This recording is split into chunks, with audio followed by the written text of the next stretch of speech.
Now, I've got a clean copy of it now, and I warn you, this could scare you. Here's the email. Dear Art Bell, I just recently began listening to your radio show and could not believe it when you talked about the sounds from hell tonight. My uncle had told me this story a couple of years ago, and I didn't believe him. Like one of your listeners who discounted the story as nothing more than just a religious newspaper fabricated account. The story about the digging of the hole and the hearing of the sounds from hell is very real. It did occur in Siberia. My uncle collected videos and audio tapes and so forth on the paranormal, supernatural. He passed away fairly recently, but he would have loved your show.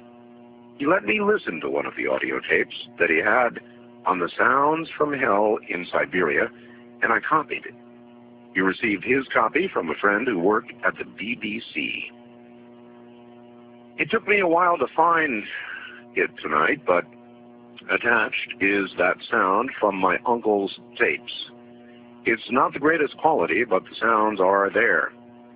I was very hesitant to send you this, as the sound bothers me to listen to. I'd suggest that if you do play it on the program, warn listeners in advance so they may have the option of turning the radio off for 30 seconds while it plays. It has always haunted me.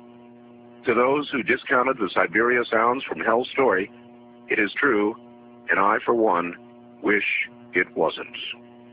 Rick, listening from Chicago. And so I submit now the cleaned, a better copy to you, and I warn you, what you're about to hear is very disturbing indeed.